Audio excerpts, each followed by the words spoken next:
I can still recall the day Lila and Derek arrived as if it were just yesterday. It wasn't a special occasion or anything, just a casual weekend gathering with old friends. I figured it would play out like usual. Drinks, laughter, stories shared, and then everyone would drift back to their routines. But looking back now, that night marked the beginning of my life unraveling. I just hadn't realized it at the time. Kendra, my wife, was buzzing with energy, darting around the kitchen as if preparing a feast fit for royalty. Grilled salmon, arugula salad with pine nuts, fancy stuff that felt a bit over the top. She wore a flowing dress that hugged her just right, reminding me vividly of why I fell for her in the first place. It was definitely not a dress she'd wear for just anyone. There was an intentionality to it that rubbed me the wrong way, but I kept my thoughts to myself. I had gotten home early that day to make sure everything was in order. I tidied up, prepared the guest bed, even lit a few candles on the dining table, the whole hospitality routine. I hoped hosting Lila and Derek would provide me with some much-needed peace. Oh, how wrong I was. As soon as their car rolled into the driveway, Kendra was out the door before I could even dry my hands on a dish towel. She practically sprinted to welcome them, wrapping her arms around Lila, and then giving Derek a hug that lingered just a beat too long. You know that kind of hug, right? The one that straddles the line between friendly and something more? Derek handed me a bottle of whiskey, the expensive kind, and said, "A little thank you for your hospitality." Flashing that charming grin of his, everyone laughed as if we were in some sitcom. I accepted the whiskey and managed to smile, but that uneasy feeling started creeping in.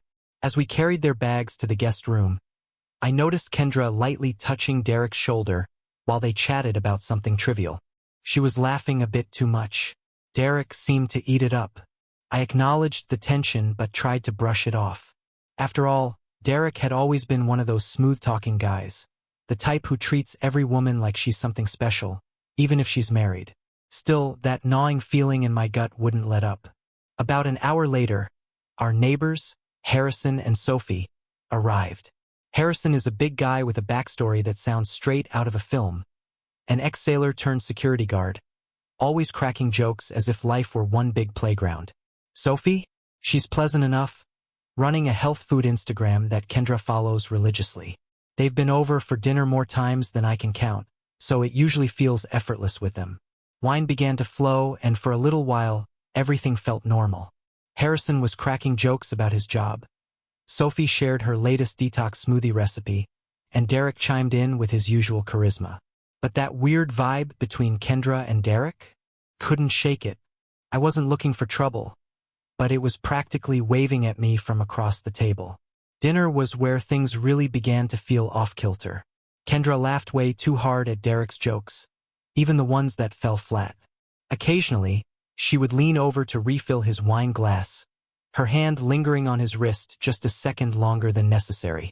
Derek didn't flinch either. If anything, he leaned into it, locking eyes with her in a way that sent chills down my spine.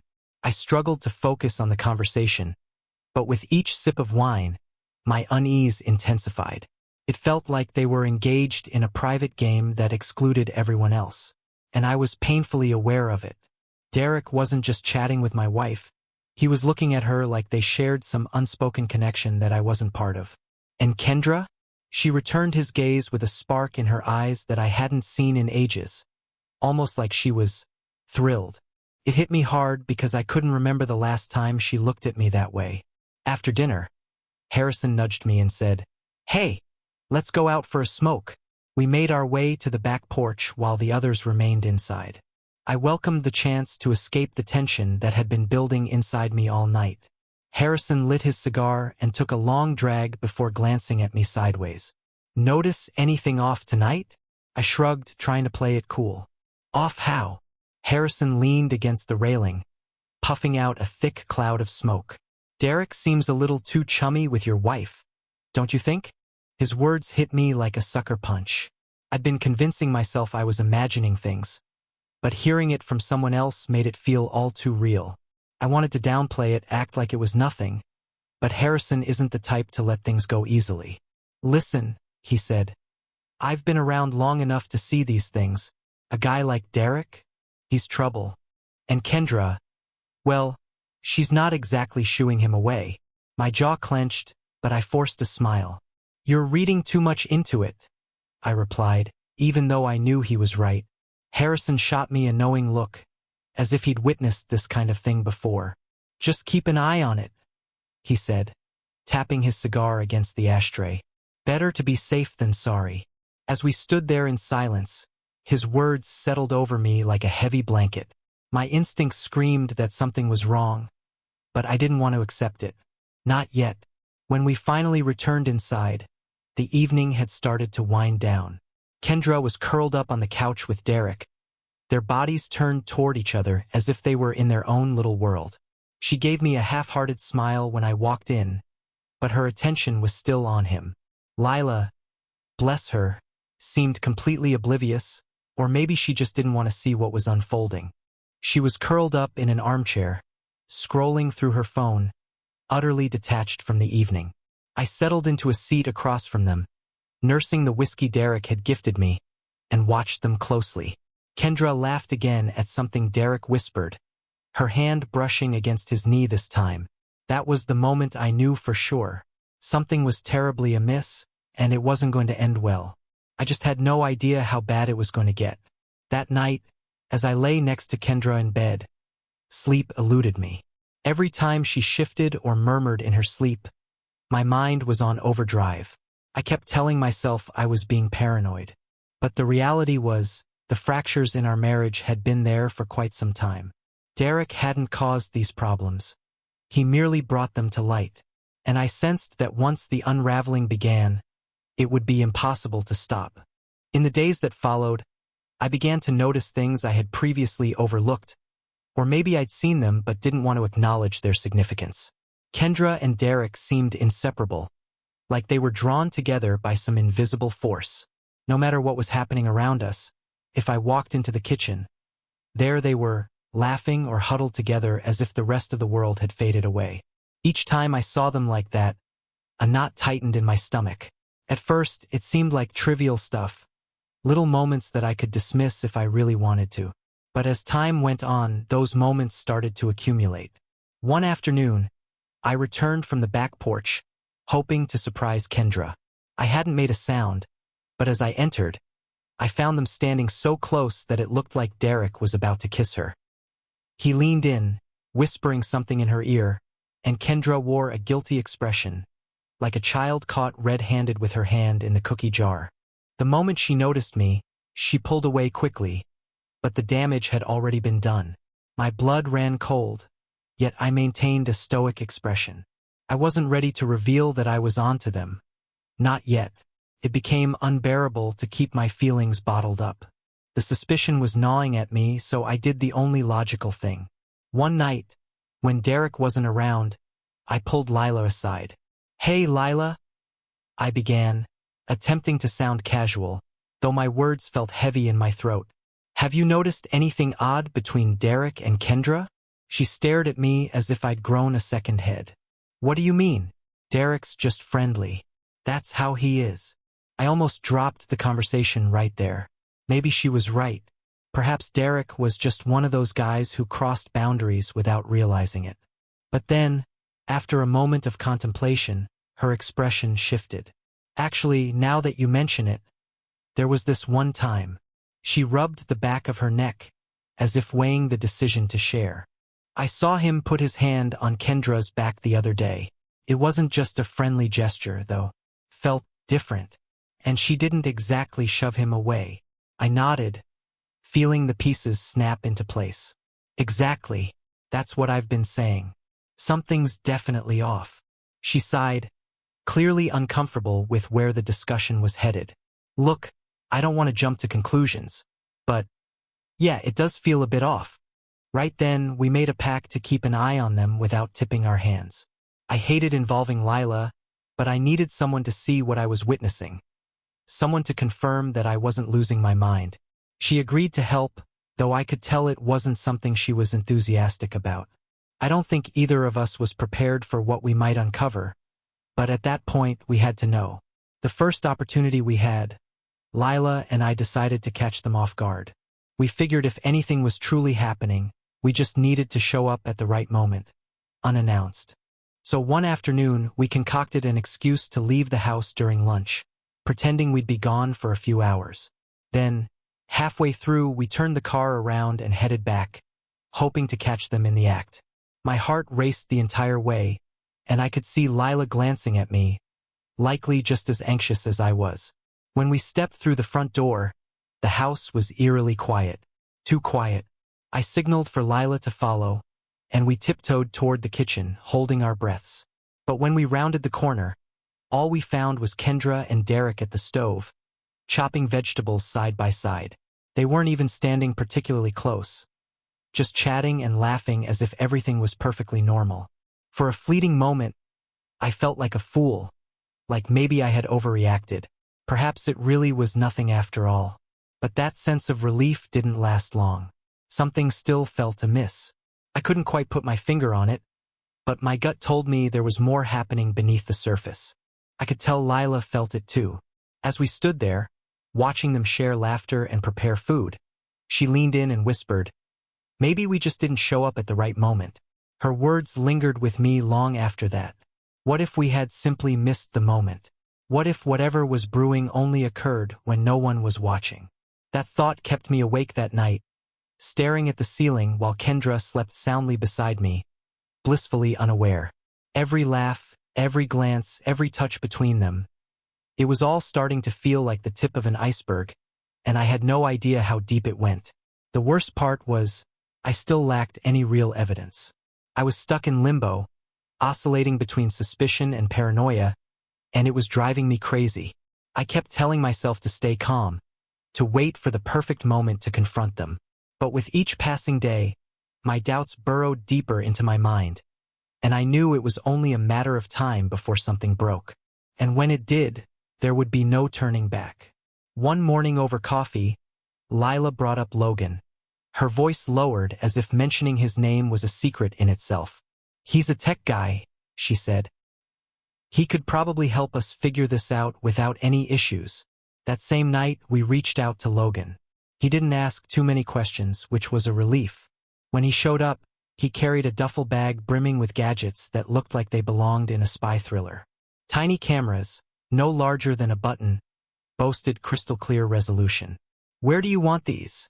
he asked, grinning as if he'd just been recruited for an undercover operation. We installed cameras in the kitchen, the living room, and the guest room, key areas where Derek and Kendra frequently lingered. I took charge of the setup, ensuring the feeds were live on my laptop. I wanted the ability to monitor everything, no matter where I was. Once we finished, Logan gave me a friendly pat on the back. "Good luck, man. Let's hope you don't uncover anything." I held my tongue. Deep down, I knew luck wasn't on my side. The next 2 days dragged on in agonizing torment. Every spare moment, I found myself glued to the laptop, sifting through hours of footage. Yet there was nothing. Derek and Kendra acted as if everything was perfectly normal, or at least as normal as two people who might be crossing a line could manage. They cooked together, exchanged pleasantries, but nothing even remotely suspicious occurred. By the second day, my nerves were fraying. Maybe I was losing my grip. Perhaps this was all in my head. By the third day, I was really starting to question myself.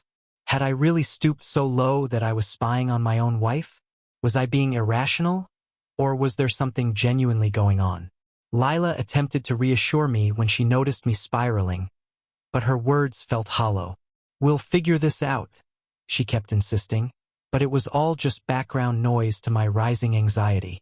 That afternoon, while both of us were at work, my phone buzzed with a motion alert from one of the cameras. My heart nearly stopped as I rushed to open the live feed from the living room. And there they were. Derek and Kendra stood so close that their faces were almost touching. It began with a kiss, tentative at first, but that hesitation quickly melted away. Kendra gripped the back of his neck, drawing him in tighter, and they kissed like they'd been longing for this moment. I froze, bile rising in my throat as I witnessed it all unfold. This wasn't just a kiss. It was full-blown, reckless passion. Within seconds, their clothes were half off, and they sank onto the couch, entwined like a pair of infatuated teenagers unable to keep their hands to themselves. And then they laughed. They laughed, trading dirty jokes and giggles between stolen kisses, as if it were all one big inside joke. My stomach churned, and the rage surged through me so quickly that I thought I might burst right there in front of the screen. Lila stepped closer to the laptop, her eyes widening as she took in the scene. She clapped a hand over her mouth, but it did nothing to conceal the devastation etched on her face. "Look at them," I hissed, my voice barely rising above a whisper, each word dripping with venom. She didn't answer. There was nothing left to say. We had our answer. All those suspicions, the gut feelings, the awkward glances. Every doubt I tried to ignore was laid bare in the most grotesque, undeniable fashion. The recording ended with them curled up on my couch, grinning like fools, blissfully unaware that they had just exposed themselves. I slammed the laptop shut, my hands trembling with a fury that threatened to boil over. My mind raced as I tried to formulate my next move. I wasn't just angry, I was shattered. It felt as if everything inside me had been ripped apart and set ablaze. There would be no turning back from this. Lila sat beside me in stunned silence, her complexion pale and her hands clenched into tight fists. "So, what's the plan now?" she whispered. I didn't have an answer at that moment. But one thing was undeniable: this wasn't over. Not by a long shot. Lila and I decided to meet at a hotel later that night. We didn't need to say it outright, but it felt like we both understood this gathering wasn't merely about plotting revenge. It was about processing the whirlwind of emotions and trying to grasp the chaos that surrounded us. I booked a room on the outskirts of town, somewhere discreet where we wouldn't attract attention. A cozy room with a jacuzzi and a king-sized bed. When I made the reservation, I even joked, "At least we'll have a comfortable place to plan." Lila chuckled softly, but there was an edge to her smile. We both knew that whatever awaited us was much deeper than just revenge. When we arrived at the hotel, the atmosphere between us was thick with tension. We opened a bottle of wine and settled on the edge of the bed, facing one another.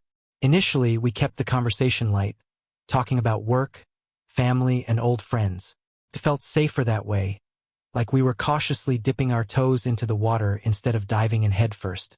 But as the second bottle drained, the genuine emotions began to flow. Lila cracked first. A bitter laugh escaped her lips as she shook her head. "Derek's been cheating on me for years, you know? It's not even just about Kendra. He's always been like this. And every time I thought maybe, just maybe, things would change, they never did." She wasn't just venting. She was unraveling. Years of frustration, anger, and sorrow spilled out all at once. I listened intently, and for the first time, I saw her not as the calm, composed woman Derek always paraded around, but as someone deeply scarred.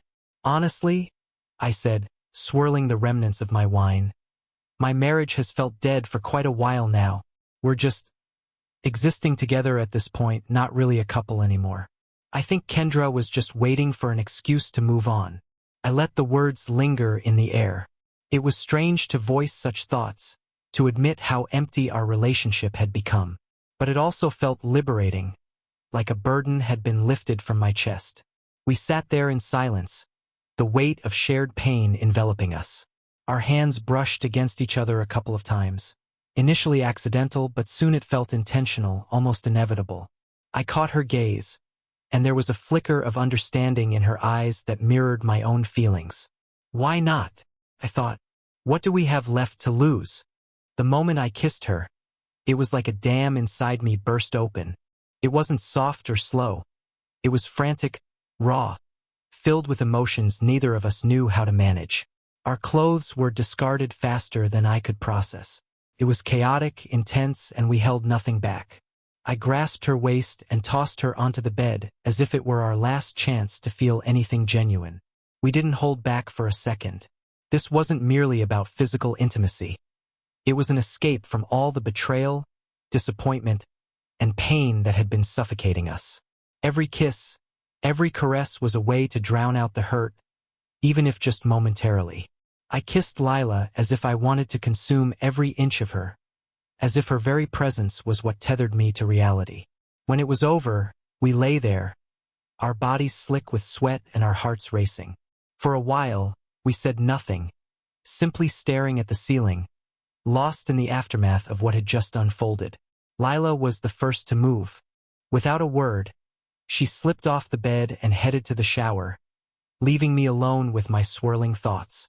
Guilt crashed over me like a tidal wave, heavy and unforgiving. I'd never experienced anything as profound as what had just happened between us. Yet, at the same time, I felt like I'd crossed an irreparable line. I sat up, running my hands through my hair, grappling with the reality of what we had done. What on earth had just happened? And why, despite everything, did this feel like the most authentic experience I'd had in years? The sound of the shower drummed on for what felt like an eternity. When Lila finally emerged, wrapped in a towel, she avoided my gaze, sitting at the edge of the bed with an expression that seemed distant, as if she had already mentally checked out. I wanted to say something, to apologize, to explain, to make sense of the whirlwind we just experienced. But the words never came, because the truth was I felt no regret, and I suspected she didn't either. We had both been shattered by those we trusted most, and in that moment, the only thing that made sense was each other. Even if it was fleeting, even if it was wrong. She offered me a small, weary smile before lying down on the other side of the bed, as far away from me as she could without falling off. I watched her until her breathing steadied and she drifted off to sleep. I stayed awake, staring at the ceiling, acutely aware that nothing between us, or between any of us, would ever be the same. The next morning, I drove home with a singular thought racing through my mind. This marriage was finished. There would be no discussions, no attempts at repair. I was done. When I walked through the door, Kendra sat at the dining table, scrolling through her phone as if nothing had changed. It made my stomach turn to see how normal everything seemed, how effortlessly she pretended everything was fine. I didn't utter a word. I dropped the laptop on the table and opened the video, letting the footage from the living room play out in full view. The sound of their laughter filled the space, making my skin crawl. Kendra's face drained of color as she stared at the screen, her eyes wide with disbelief. But instead of guilt or remorse, the first words out of her mouth dripped with venom. "You drove me to this. You were always so cold," she snapped, slamming the laptop shut as if that could erase the truth. I couldn't fathom what I was hearing. Cold? Are you fucking serious? My voice sliced through the air, sharp and unforgiving. "You cheated on me, Kendra. You slept with Derek in our own home. Don't you dare try to blame this on me." She shot up from her seat, fury etched on her face. "You think I wanted this? You think I planned it? You've been emotionally absent for months. Ethan, what was I supposed to do?" It felt like she was trying to rewrite history, distorting everything to cast herself as the victim. But I wasn't having any of it. "You could have talked to me. You could have done anything but betray our friendship. It was a one-time thing," she yelled, throwing her hands up in frustration. "It didn't mean anything." Her words stung like acid in my ears. "So that makes it okay? That makes everything fine?" I shook my head, filled with disgust. "No. This is over, Kendra. Pack your things and get out." I saw the moment she snapped, the realization that there was no going back. She lunged at me, her nails digging into my arm, but I stepped back before it escalated. "You're not throwing me out of my own house," she screamed, though the desperation in her voice betrayed her. I held my ground, cold and resolute. "We're done. You need to leave. I don't care where you go, but you can't stay here." Meanwhile, Lila had her own confrontation with Derek. I later learned how he attempted to talk his way out of the situation, claiming it wasn't what it seemed, that it had been a stupid mistake. But Lila wasn't convinced. "You didn't just betray me, Derek," she told him, her voice steady and filled with fury. "You've destroyed any respect I had left for you." Derek begged, trying to reason with her, but she was unmoved. She kicked him out of their home without a second thought, slamming the door behind him. There was no space left for forgiveness or reconciliation. They were done just like Kendra and me. Weeks slipped by, and I found myself trying to reconstruct what was left of my life. Just when I thought I was starting to understand everything, I received a call from Lila. The hesitation in her voice immediately put me on alert. "I'm pregnant," she said quietly, "and it's probably yours." The words slammed into me like a freight train. I sat in stunned silence, struggling to digest the information. That night in the hotel had been reckless. We had lost ourselves in our turmoil without considering the consequences. Lila explained that she and Derek had always practiced safe sex, but we hadn't. Panic surged through my mind as I grappled with what this meant. I wasn't ready to be a father. Not like this, not in these circumstances. The thought of bringing a child into this chaos left me feeling utterly empty. I could sense the uncertainty in Lila's voice too, as if she was bracing herself for the fallout. "We need to discuss our options," she said hesitantly. "I've been thinking about getting an abortion." I was at a loss for words. I felt like I was drowning, pulled under by the weight of everything that had happened. A part of me wanted to argue that this wasn't my issue, that I didn't ask for any of this. But I knew that was a lie. This was as much my mess as it was hers. No matter how much I wished to sidestep the reality, there was no escaping what we had done. I fell silent, the gravity of the situation pressing down on me like an anvil. "Yeah," I finally whispered. "We need to figure this out." And just like that, everything shifted again. The clinic's waiting room felt stifling, the air thick with unspoken tension. The walls were a sterile white, the chairs rigid and unwelcoming, and the entire place reeked of antiseptic. Lila sat beside me, staring blankly ahead, seemingly miles away. Her arms were tightly crossed, and since we entered, she hadn't said a word. I shifted in my seat, searching for a hint of comfort, but found none. It was one of those moments where the silence felt heavier than any words could, making it difficult to breathe. When the nurse finally called us in, my stomach churned. We followed her into a small consultation room, where the doctor greeted us with that calm, practiced tone that felt all too familiar, the kind used when delivering news that isn't good. He explained the procedure in detail, the steps involved, the risks, and what Lila might experience physically and emotionally afterward. I heard the words, but they washed over me like white noise. Lila sat motionless, nodding occasionally, her expression devoid of emotion. I wondered if she had already numbed herself or if this was her way of holding it all together. I yearned to say something, anything comforting, anything that might ease the situation, but no words could fix this. We had made our choice long before we stepped into the clinic. There was no question about whether this was the right decision. Bringing a child into our tumultuous lives was simply not an option. It didn't make the choice any easier, but it clarified the path ahead. As we exited the clinic, the silence between us was almost deafening. We climbed into my car, and I gripped the steering wheel tightly, staring blankly out the windshield. Lila sat quietly beside me, her hands clasped in her lap. For a brief moment, it felt as though we were the only two people in existence. But the weight of what had just happened hung over us like a dark cloud, and neither of us knew how to shatter the stillness. Eventually, Lila exhaled deeply, as if she had been holding her breath for hours.